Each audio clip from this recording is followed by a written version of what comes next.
자, 다시 집중해 주시고요. UCT 교리 문답, 우리 이문답을 오늘 같이 배울 겁니다. 이문답.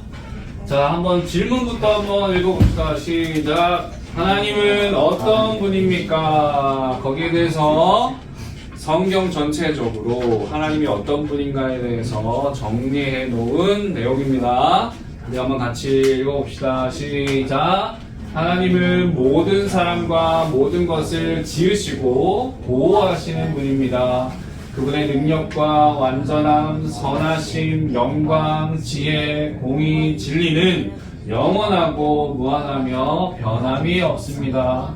모든 것은 그분으로 말미암아 그분의 뜻을 따라 일어납니다. 네, 이것이 성경이 일로 와라. 성경이 정의하고 있는 하나님은 누구십니까에 대한 정리된 내용입니다. 제가 지난주도 얘기했지만 이걸 외우면 좋습니다. 외우라고 사실 만들어 놓은 이 교리 문답집이고, 그래서 우리가 하나님이 누구입니까? 당신이 여러분이 믿는 하나님이 누구입니까? 라는 질문을 했을 때 이렇게 답하는 것이 성경적입니다. 그죠? 우리 지난주에 이 1문에 대해서 배웠습니다. 사나 죽으나 우리의 유일한 희망은 무엇입니까? 라는 것에 대한 답으로 우리가 예수 그리스도께 속한 것이다 라는 답을 했어요. 여러분, 희망이라는 단어를 생각하면 뭔가 성적이 잘 나오는 것, 그리고 내가 좋아하는 어떤 애랑 잘 되는 것, 그리고 유명해지는 것, 이런 이야기랑 이런 이야기를 할 수 있을 겁니다. 그런데 여러분, 이것이 우리 인생의 유일한 희망이 될 수는 없다는 거죠. 그죠? 네. 희망이 될 수는 있어요. 그죠? 어떤 그런 걸 추구하면서 살아갈 수 있는데, 그것이 유일한 희망은 될 수 없다. 그것이 성경이 말하는 바입니다. 무엇보다 성경은 사나 죽으나 유일한 희망이라는 질문을 해요. 왜냐하면 이 땅에서의 그 희망이라는 것은 결국 이 땅으로서의 끝나는 것인데, 우리의 삶은 죽음 이후에서도 삶이 있기 때문에 죽음 이후에서도 우리에게 희망이 되는 유일한 것은 우리가 그리스도께 속한 것이다라는 것을 이야기하고 있다는 거예요. 그러나 우리가 질문해 볼 필요가 있어요. 만약에 우리가 그리스도께 속한 것이 우리에게 희망이라고 이야기를 했는데, 이 우리가 믿는 하나님이 폭군이라면, 이 하나님이 나쁜 마음을, 의도를 가지고 있다면, 여러분, 우리의 삶이 그분께 속한 것이 결코 희망이라고 이야기할 수 없을 거예요. 그죠? 우리가 그분께 속했다라는 것이 정말로 우리에게 희망이 될 수 있는 이유는 그 하나님이 어떤 분이신가가 중요한 거겠죠. 그래서 오늘 이 이문에서는 그 하나님이 누구신가에 대해서 질문하고 있는 겁니다. 우리가 하나님께 속한 것이 희망이라고 이야기하는데, 그럼 이 하나님이 도대체 누구신가에 대한 질문을 이문에서 하고 있는 거예요. 여러분, 이 이야기를 알고 있습니까? 이 이야기를 알고 있어요? 하이지유. 이 이야기를 알고 있습니까? 코끼리와 맹인들에 대한 이야기예요. 들어본 사람 없습니까? 없네요. 맹인들 그룹이 있어요. 이 사람들이 나서부터 맹인이었기 때문에 세상이 어떻게 생겨먹었는지를 알지를 못하는 거죠. 그래서 어떤 사람이 이제 이 사람들에게 코끼리를 한번 좀 이렇게 알게 해주겠다 해서 코끼리를 데려와서 맹인들에게 이게 바로 코끼리입니다 라고 얘기를 하는데, 이 맹인들이 각자가 이 코끼리를 정의하는 바가 다 다른 거예요. 어떤 사람은 코끼리 배를 만지면서 코끼리는 벽처럼 생겼네. 또 어떤 사람은 다리를 만지면서 코끼리는 기둥처럼 생겼네. 또 어떤 사람은 뿔을 만지면서 참처럼 생겼네. 어떤 사람은 코를 만지면서 코끼리는 뱀처럼 생긴 게 코끼리야. 귀를 만지면서 코끼리는 부채처럼 생겼네. 또 어떤 사람은 심지어 잘못된 것을 만지면서 코끼리는 밧줄처럼 생겼네. 자신의 경험, 자, 이렇게 자기 나름대로의 정의를 내리고 있는데, 사실 이것 어느 것 하나도 코끼리를 정확하게 정의하고 있지 못하죠. 그죠? 사실은 코끼리의 다양한 면들인데 그것을 마치 코끼리라고 정의하는 것과 같은 모습을 볼 수가 있다는 거예요. 그러면서 여러분, 우리가 하나님에 대해서 배울 때도 이 그림이 주는 교훈이 있다라고 이제 생각이 들어요. 우리는 성경을 전체적으로 잘 알지 못하고 어떤 부분적으로 성경을 알 때가 있어요. 혹은 누군가로부터 들은, 인터넷 유튜브로 통해서 들은 어떤 하나님에 대한 이야기들이 우리 속에 있을 수 있죠. 그런데 그런 하나님에 대한 우리의 이해가 마치 이 맹인들이 각자가 하나님을 정의하고 있듯이 그렇게 하나님을 정의하고 있을 수 있다라는 이야기를 하는 거죠. 그래서 여러분, 선택적인 믿음, 하나님은 나에게 이런 분이시야, 하나님은 나에게 이렇게 이해돼 라는 나만의 신학을 가지고 나만의 교리를 가지고 하나님을 믿고 있을 수 있다는 거죠. 그리고 어떤 내가 믿고자 하는 하나님은 나의 소원을 들어주시는 분이야. 하나님은 사랑의 하나님이시야. 그래서 우리의 어떤 죄라도 다 용납하시고 용서하시는 분이야. 그래서 다 죄 지어도 돼. 그죠?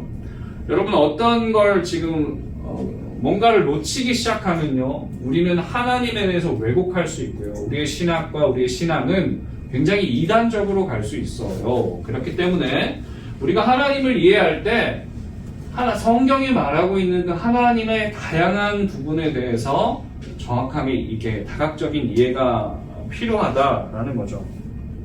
자, 두 번째는 여러분, 아까 그 맹인들이 거대한 그 코끼리 한 마리를 파악하기 위해서도 그 코끼리가 워낙 크기 때문에 각자가 다 해석을 달리 했다라고 했었죠. 하나님을 이해하는 방식, 태도에 있어서 우리에게 중요한 것은 무엇이냐면 아까 말했던 그 맹인, 우리가 하나님을 이해하기에는 우리의 지식과 우리의 어떤 경험이 제한적일 수밖에 없다라는 거예요. 그죠?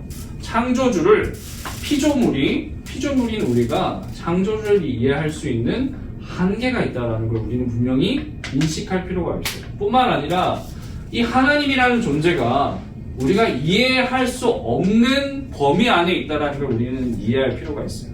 아까 성경에서 말하는 하나님에 대한 정의 중에 영원하심이라는 게 있어요. 영원하심. 하나님은 이 영원하다는 말은 시간과 공간의 제약에 벗어나 있다는 의미예요. 하나님이 창조하셨을 때 그 기사를 보면 시간을 창조하시고 태초에 하나님께서 그죠? 세상 천지를 창조하시니라. 천지라는 공간을 창조하시는 걸 볼 수가 있죠. 하나님은 시간 밖에 계시고 공간으로부터 또 밖에 계세요. 그러니까 우리가 성경을 이해할 때 어떤 시간적인 개념으로 하나님을 이해하는 것이 아니에요. 그래서 어떤 신학자는 이렇게 이야기해요. 하나님 앞에 이 시간이라는 것은 이렇게 쭉 가로가 아니라 세로라고 이야기를 해요. 하나님은 시작과 끝이 된다고 이야기를 해요.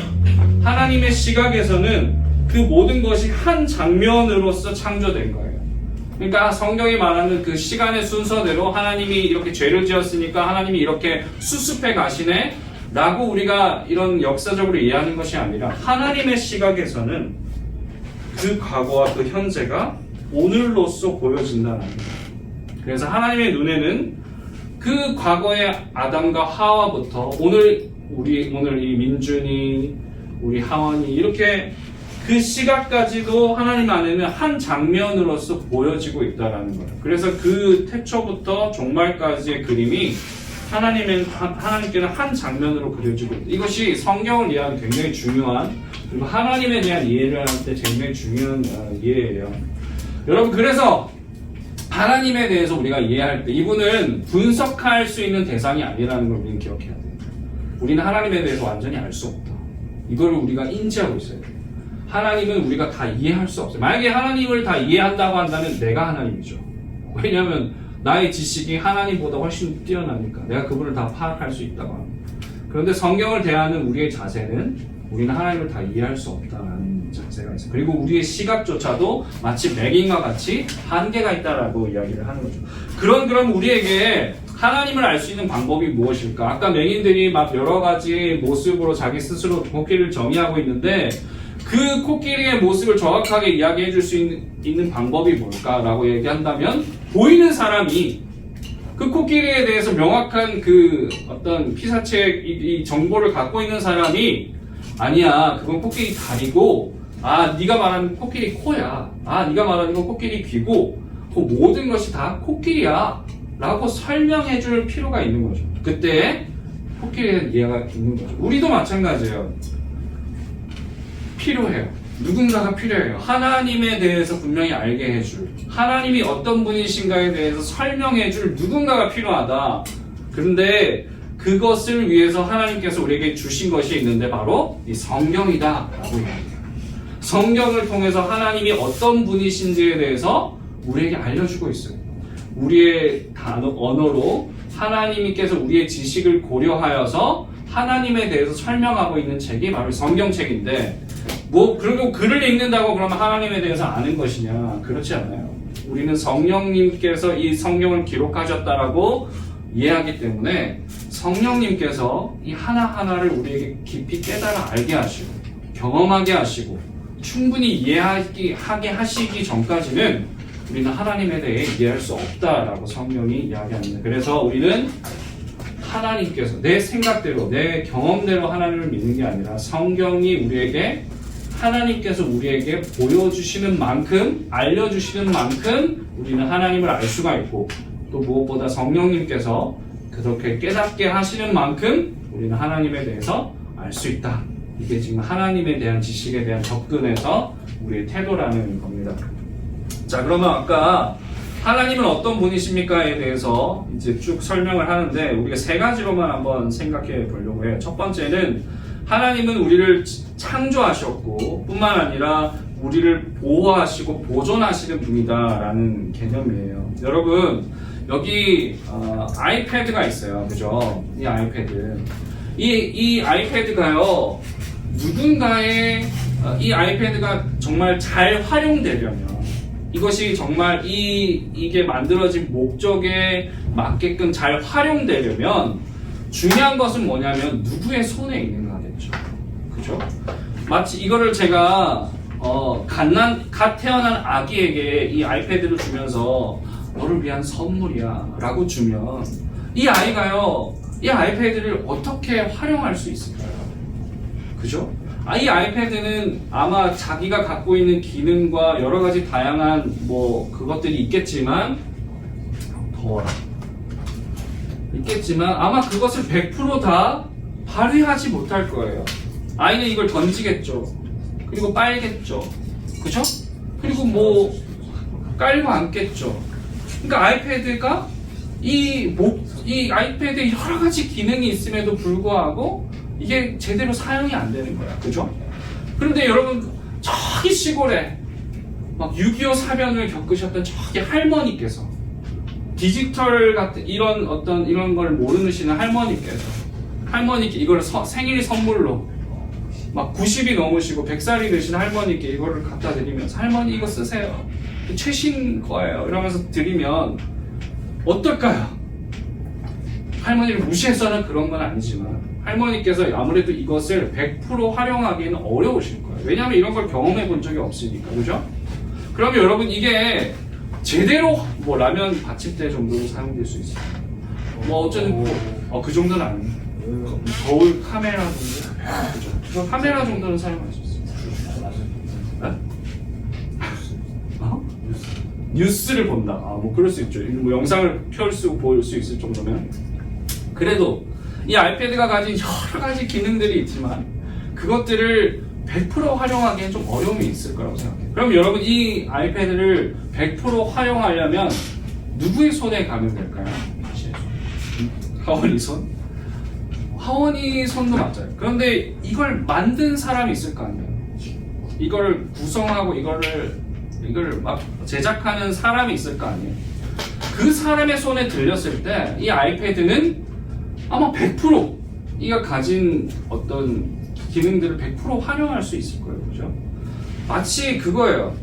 우리가요, 누구의 손에 붙들려 있는가, 누구의 것이 되는가에 따라 우리는요, 하나님께 창조된 존재들이기 때문에 하나님께 붙들려 있을 때에 우리의 삶의 목적에 정말 맞게끔, 그리고 하나님께서 우리를 창조한 목적에 맞게끔 100% 살아갈 수 있게 된다는 거예요. 하나님 손에 붙들릴 때에 비로소 우리는 우리답게 살아갈 수 있게 된다는 거예요. 그래서 여러분, 하나님께서 우리를 창조하셨다라는 이 고백은 우리가 하나님께 붙들려 살아야 된다는 분명한 고백이 이어지게 되어 있다는 거예요. 뿐만 아니라 하나님이 이것들을 보호하신대요. 하나님은 마치 시계를 만드는 사람이 거기다가 시계를 예쁘게 아주 복잡한 그 시계를 설계하고 거기다가 건전지를 딱 넣고 그리고 나서 그냥 전시대에다가 딱 버려놓고 이제 나 몰라라 하는 그런 모습으로서 하나님은 이 세상을 창조하신 것이 아니라 하나님은 이 세상을 바라보고 계세요. 눈도 깜빡이지 않으세요. 성경에 보면 졸지도 않으신다고 하고 있어요. 뿐만 아니라 하나님이 보시는 이 보는 것은 단순히 우리의 외형적인 것뿐만 아니라 우리의 내면까지, 우리가 어떤 생각을 하고 있나, 지금 설교를 들으면서도 딴 생각하고 있는 우리 환호를 보며 아 저런 생각을 가지고 있고 저런 마음을 가지고 있고 뭐 이러한 것까지도 하나님은 보고 계신다. 쌤도 보이시죠? 당연하죠. 저도요. 저는 근데 모르죠. 저 아이가 지금 무슨 생각을 하고 있는지. 근데 하나님은 보고 계신다. 24시간 끊기지 않고 하나님 보고 계신다. 졸지도 않으시고 주무시지도 아니하시고. 네? 우리의 꿈도 모든 것도 다 알고 계신다. 뿐만 아니라 성경에 보면 이제 신학적으로 이제 이렇게 얘기하는데 무소부재라는 말이 있어요. 뭐냐면 전지전능 무소부재라는 것으로 이제 하나님을 정의하는데 하나님 모든 것을 아시고 모든 것을 하실 수 있으면 무소부재라는 것은 하나님이 계시지 않은 곳은 없다라는 모든 곳 가운데 하나님의 충만한 임재가 있다라는 거예요. 우리가 막 어디 구석에 방에 혼자 몰래 들어가서 막 뭐 혼자서 막 이상한 걸 보고 뭔가 다른 생각을 하고 할 때도 거기 함께 계시고 우리가 혹은 누군가에게 들키고 싶지 않은 나의 어떤 외로움과 괴로움 속에서 막 힘들어할 때도 하나님은 그 자리 가운데 함께 하시고 그것들을 다 아시고 그것이 성경이 말하는 하나님께서 보호하신다라는 의미입니다. 하나님께서 보호하시지 않으면 우리의 심장이 뛸 수 없어요. 하나님께서 보호하시지 않으면 아침이 되고 저녁이 되는 이 일들이 계속해서 일어날 수 없어요. 하나님께서 보호하지 않으면 우주가 이렇게 돌아가는 원리가 계속해서 이루어질 수 없다라는 거예요. 하나님께서 모든 것들을 관찰하시고 그 가운데 함께 하신다. 그것이 성경이 말하는 하나님께서 모든 것을 창조하셨고 그것을 보호하시는 분이다라는 설명이에요. 자, 두 번째는 하나님은 영원하고 무한하며 변함이 없다라는 거예요. 여러분, 세상은 너무나도 빨리 변해요. 그죠? 이것이 진리입니다 라고 말해요. 그래서 이것을 따라가십시오 라고 말하지만 어느 날 세월이 지나가 보면 그게 이제 변했어요. 여러분 이제 이걸 따르십시오 라고 그래요. 그래 알아요. 왜 뜨끔하죠? 왜 나는 아무렇지 않았는데 왜 스스로 이렇게 괜찮아요. 깜짝이야. 네. 놀래. 하나님은 변함이 없으시다는 거. 이 시대에는 계속해서 끊임없이 변하고 우리에게 다른 진리들을 계속해서 제공할 때에 하나님은 변함이 없으시다는 거예요. 그리고 그 변함 없으심이 영원하고 무한하다는 거예요. 하나님은 아담이 활동했던 그 시기에 그리고 우리가 봤던 그 야곱이 활동했던 그 시기에도 똑같은 하나님이셔요. 오늘 이 시대에도 똑같은 하나님으로 존재하고 계신다는 거예요. 똑같은 진리로 우리에게 말씀하고 계신다는 거예요. 여러분 예를 들어 볼까요? 여러분 세상의 진리는 계속해서 바뀐다라고 했어요. 여러분 이 패션이라는 게요 시대마다 계속 변해요. 그죠? 오늘은 이 컬러를 따라가십시오. 내년에는 이 컬러를 따라가십시오. 내년에는 이 재질, 내년에는 또 전에는 어떤 스타일, 뭔가 이런 게 계속 바뀐단 말이에요. 그것을 따라가야만이 뭔가 나는 미에 대해서 좀 아는 사람, 미의 어떤 진리를 추구하는 사람으로서 역임을 받는다는 거예요. 이런 트렌드를 따라가야 너의 인생이 멋져 보이고, 이런 트렌드를 따라가야 너의 인생이 행복해질 것이고, 이런 트렌드를 따라가야 너의 인생이 성공한 인생이 될 수 있다고 얘기합니다. 패션만 그럴까요? 학교도 마찬가지예요. 어떤 학과도 마찬가지예요. 그죠? 뭔가 10년 전에서 이런 학과를 가야 너의 인생 성공할 수 있고 이런 학교를 가야 너의 인생이 성공할 수 있다라고 말하는데 이게 지금 현재에도 똑같이 적용되고 있지 않아요. 지금이 10년 전과 똑같은 학과 똑같은 학교를 말하고 있지 않는 거죠. 이걸 그리고 뭐 그뿐만 아니죠. 뭐 갓생이라는 단어 알아요, 여러분? 갓생?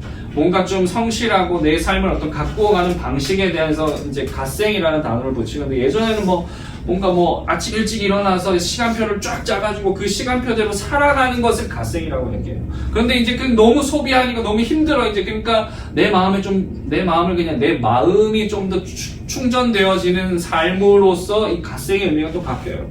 막 이런 갓생에 대한 의미들도 계속 바뀐다는 거예요. 트렌드가 바뀌어요. 직업도 마찬가지예요. 옛날에는 뭐 선생님 그리고 공무원이 되면은 좋다. 뭐 그런 직업에 어떤 각광받는 직업들이 있어요. 근데 지금 이제 뭐 IT나 뭐 어떤 그런 쪽으로의 또 뭐 각광받는 어떤 직업들이 있죠. 그렇게 매번 뭐 경제에 대한 유행, 그리고 뭐 어떤 살기 좋은 나라에 대한 유행, 그리고 뭐 꿈도 막 달라요. 옛날에는 뭐 건물주가 되는 게 꿈이래요. 건물주 됐으면 소원이 없겠대요. 그런데 요즘은 또 막 유튜버가 됐으면 좋겠대요. 인기 있는 유튜버.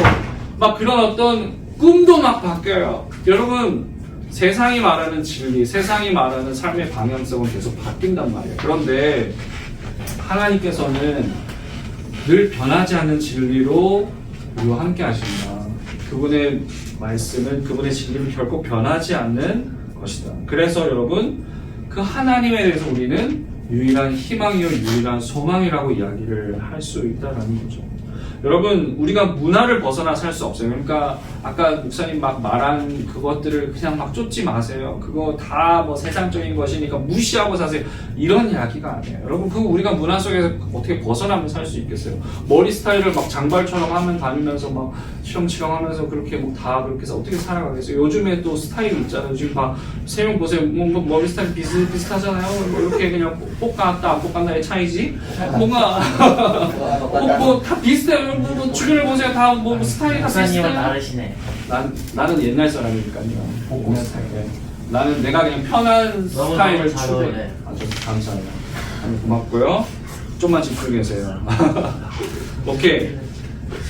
그러나 여러분, 우리가 그것이 유일한 희망이 아니라는 걸 분명히 기억하고 살아가야 된다고요. 그것이 유일한 희망이 아니야. 그러니까 그것에 쫓는 에너지를 조금만 줄이고 정말 유일한 희망이 되는 것이 무엇인지에 대한 에서 에너지를 쏟는 일에 조금 더 우리가 힘을 쓸 필요가 있다는 거죠. 그렇게 살 때에 우리의 삶이 훨씬 더 창조적인 삶을 살아갈 수 있다는 것이 성경이 말하는 진리라는 걸 기억했으면 좋겠어요. 자, 마지막이에요. 하나님은 어떤 분이십니까? 모든 것이 그분으로 말미암아 그분의 뜻을 따라 일어난다라고 했어요. 아까 목사님이 그분은 하나님에 대해서 영원하다라고 말했죠. 그러니까 어떤 시간과 공간의 개념이 하나님 안에서는 그냥 한 그림으로서 보여진다라고 했어요. 그렇다면 여러분, 우리의 인생의 어떤 처음과 끝에 대한 이야기들이 사실은 하나님 안에 이미 다 벌써 하나님은 알고 계신다는 거예요. 그죠? 우리가 때로는 넘어질 것, 우리가 때로는 어떤 뭐 좀 믿음이 떨어지는 것, 하나님 그 모든 상황을 이미 다 아세요. 그런데 하나님께서 약속하신 게 뭐예요? 그 모든 끝에 하나님께서 그의 인생을 아름답게 빚어가시고 결국 끝내는 하나님께서 그 바라시는 그 목적까지 우리를 인도해 가실 거라는 그림이 하나님 안에는 이미 있다라는 이야기를 한다는 거죠. 그래서 여러분, 우리가 소망을 가질 수 있는 거예요. 그죠? 우리가 아까 하나님에 대해서 믿을 때에 하나님의 것이라는 것이 우리에게 왜 소망이 되느냐는 질문을 했을 때 하나님 영원하신 거예요. 하나님이 그렇게 선하신 분이기 때문에 그 선함이 영원하신 분이기 때문에 결코 어떤 그분의 감정이나 어떤 그분의 어떤 실수나 이런 것들로 인해서 이것이 뭐 무너지거나 하는 것이 아니라 그분의 완벽한 플랜 안에 우리가 있기 때문에 우리가 그분의 소유가 됐다는 것은 우리가 안전할 수 있고 우리가 그 창조주의 손길에 있는 것이 우리가 가장 우리답게 살아갈 수 있는 것이기 때문에 그 사실이 우리에게 소망이 된다라는 이야기예요. 그러나 여러분, 이제 한 가지 질문만 하고 마칠 건데 그걸 다루고 마칠 건데 하나님 안에 다 있다라고 하는데 그러면 왜 우리의 삶에 고통이 있고 고난이 있습니까? 왜 우리의 인생 가운데 비극이 있습니까? 하나님께서 다 알고 계시고 그분의 말미암아 그분의 뜻을 따라 그 모든 것이 일어난다라고 했는데 그런 고통과 비극이 왜 이 세상에 있습니까? 라는 질문을 할 수 있다라는 거죠. 거기에 대해서 우리가 어떤 이해를 가져야 될까? 여러분, 우리 삶에 고통이 있어요. 그리고 이 고통은 우리가 피할 수 없다라고 이야기를 해요. 괜찮아요. 그런데 여러분, 이 고통이 대해서 이제 그 목사님이 늘 요즘 얘기하는 게 팀 켈러 목사님에 대한 이야기인데, 그 목사님께서 이제 고통에 대해서 어떻게 이렇게 우리에게 해석을 하고 계시냐면, 뭐 굉장히 긴 내용이지만 좀 요약해서 좀 이야기를 하고 끝낼게요. 이제 고통은 우리를 이전과 똑같이 내버려 두지 않는다라고 이야기해요. 그죠? 그리고 이제 두 가지를 이야기하는데, 우리를 더 나은 사람으로 만들거나 혹은 우리를 더 냉소적인 사람으로 변화시킨다라고 이야기해요. 그죠? 여러분의 삶에 고통이 있어요. 그 고통은 하나님의 그 선하신 계획 안에 있다는 거예요. 그런데 그 고통 때문에 더 나은 사람이 되는 어떤 사람이 있는가에 반면 더 냉소적인 사람으로 변하는 사람들이 있다는 거예요. 그러면 우리가 더 나은 사람으로 살아가는 이 고통을 받아들이고 그것을 통해서 우리가 더 빚어갈 수 있는 방법이 뭐냐? 하나님에 대해서 우리가 분명히 이해해야 되는데, 첫 번째는 하나님의 지혜에 대해서 우리가 신뢰할 수 있어야 된다는 거예요. 하나님의 지혜. 아까 우리가 코끼리 비율에 대해서 말했는데, 우리가 그 코끼리의 그 큰 다리에 대해서 막 만지면서 이 코끼리를 어떻게 도대체 설명해낼 것인가에 대해서 우리는 한계를 가지고 있다고 했죠. 우리의 삶도 마찬가지예요. 하나님이라는 존재 자체가 우주보다도 크신 존재이기 때문에 우리가 우주를 다 헤아릴 수 없잖아요. 우리의 인생에서도 마찬가지예요. 이 고난이라는 이 한순간의 이것으로 우리의 삶을 마치 정의해서는 안 된다는 거예요. 무슨 말인지 알겠어요? 내 이 고난 때문에 내 인생 망했어. 나는 인생이 이제 완전 루저야. 나는 이제 내 삶은 이미 끝났어. 라고 내 스스로 그 내 삶을 정의하고 해석할 수 없다는 거예요. 그 마치 코끼리의 일부분을 내가 만지면서 코끼리는 이런 것이다 라고 정의하는 것과 똑같다는 거예요. 내 삶의 어떤 일부분을 바라보면서 내 삶은 이렇다 혹은 하나님은 이런 분이시다 라고 우리 스스로 정의할 수 없다. 하나님의 지혜는 너무나도 크기 때문에 우리가 그것을 다 우리 스스로 해석하고 이해할 수 없다라는 걸 우리가 좀 가질 필요가 있다. 두 번째는 예수 그리스도의 십자가를, 고통과 고난에 대해서 우리는 하나님께 손가락질할 수 있어요. 하나님 어떻게 내 고통에 대해서 이해해주지 않으세요? 왜 내 고통을 바라봐주지 않으세요? 라고 이야기할 수 있죠. 그런데 우리는 하나님 그 고통의 순간에 있을 때 마치 하나님의 사랑이 나로부터 걷어들인 것만처럼 우리가 여길 때가 있단 말이에요. 우리가 좀 제대로 살지 못해서 하나님이 나를 덜 사랑하시는구나. 하나님께서 나를 이제 좀 사랑하시기를 멈추셨구나 라고 이해할 수 있다는 거죠. 아니라는 거죠. 하나님은 전 세계 어떤 신을 설명하는 어떤 그 이야기에서도 하나님이 고통받으셨다라는 기록이 있는 신은 없어요. 하나님이 우리를 위해서 십자가에 달려 죽으셨다라는 기록의 신은 없어요. 성경이 말하는 하나님만이 유일하게 우리의 고통과 우리의 아픔의 문제 때문에 이 땅 가운데 오셨고, 인간과 똑같은 삶을 사시면서 우리가 인간이 겪는 고통과 어떤 아픔들을 그대로 본인 스스로가 겪으셨고, 뿐만 아니라 우리가 짊어져야 할 그 죄의 심판과 저주를 그분이 대신 짊어지셨다고 성경은 이야기하고 있어요. 그런 분에게 우리가 삶의 어려운 순간, 고통의 순간, 고난의 순간에 하나님 나를 사랑하십니까? 라고 물을 수 없다는 거죠. 그것은 하나님이 우리를 사랑하시는 걸 거두신 것이 아니라 하나님의 그 사랑이라는 그 큰 플랜 안에 이미 우리 고통과 그 아픔의 순간들이 함께 있다는 사실로 우리는 이해할 수 있어야 된다는 거예요. 세 번째는 부활에 대해서 팀 켈러 목사님이 이야기를 해요. 고통과 고난이 단순히 잃어버린 것이고 실패한 것이라면 우리의 인생은 끝났겠죠. 하지만 십자가의 고통을 보란 말이에요. 십자가의 그 아픔을 보란 말이에요. 우리가는 그것보다도 더 실패했다고 이야기할 수 없단 말이죠. 그런데 그 십자가로 끝난 인생이 아니라 부활하시죠. 그리고 영원한 생명을 주셨죠. 고난이 고난으로 끝나지 않죠. 실패가 실패로만 끝나지 않죠. 하나님의 놀라운 아름다우심으로 그것이 빚어져감을 우리는 그 부활의 사건을 통해서 볼 수 있는 거죠. 우리의 인생도 마찬가지예요. 예수님께서 부활의 첫 열매가 되셨듯이 우리도 또한 그 부활을 경험할 것이라고 성경은 기록하고 있어요. 그래서 오늘의 아픔, 우리의 고통이 이 고통으로만 끝나는 것이 아님을 성경은 이야기하고 있다라는 거예요.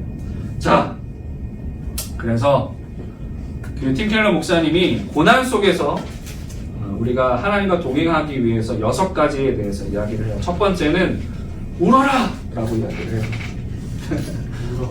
울어라. 하나님 앞에서 우리가 가지고 있는 아픔들, 고통의 문제들 다 쏟아놓으라는 거예요. 하나님이 너무나도 아까 말했잖아요. 하나님은 보존하시는 하나님이라, 보호하시는 하나님이라. 그분은 그냥 우리를 창조해놓고 그냥 던져놓으신 분이 아니라 우리 그냥 24시간 그 눈도 깜빡이지 않고 주무시지도 졸지도 아니하시고 우리와 함께 하시고 우리를 바라보고 계신다. 그러니까 그 하나님 앞에 쏟으라는 거예요. 그 하나님이 지금 우리 옆에 계시니까 그 하나님 앞에 우리의 아픔을 쏟아내라는 거예요. 두 번째는 울면서도 동시에 하나님의 선하심을 신뢰하라고 이야기해요.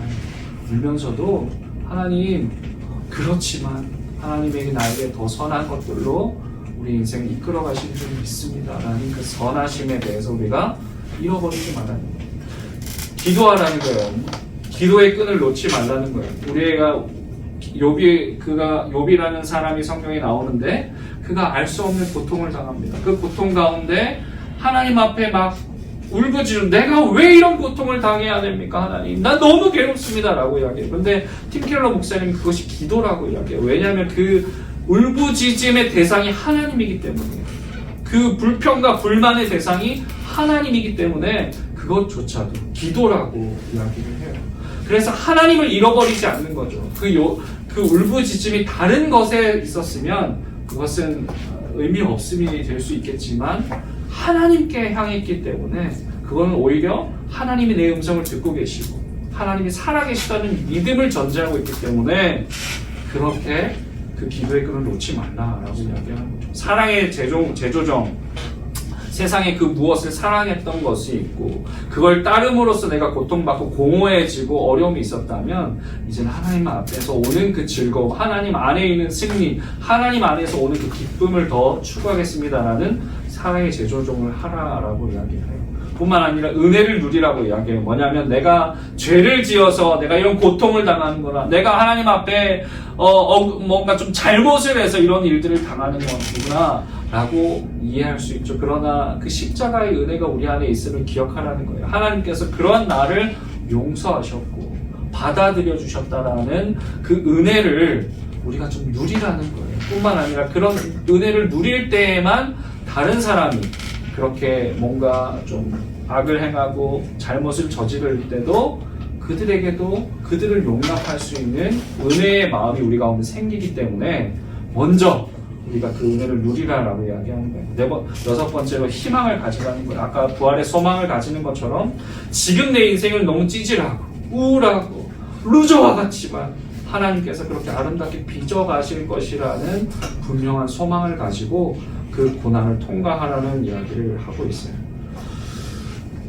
하나님이 왜 어떤 분이신가가 왜 우리에게 소망이 되는가에 대해서 오늘 같이 나눴어요.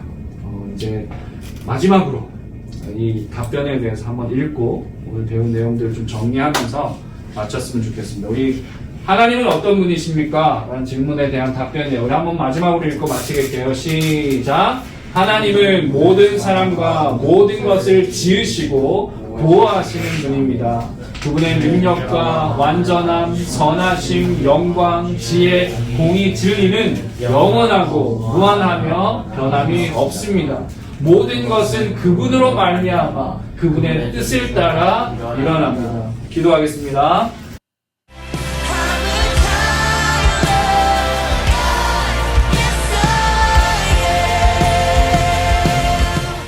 자, 오늘의 활동은 아까 우리가 말씀을 기억하면서 이 활동을 할 건데 이 말씀을 한번 읽었으면 좋겠어요. 한번 같이 읽어봅시다. 아까 하나님이 돌보신다라는 이야기를 했죠, 그죠?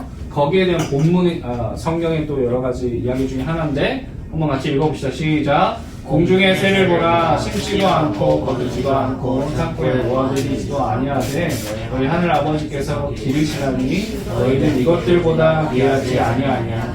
너희 중에 누가 염려함으로 그 키를 한 자라도 더할 수 있겠느냐.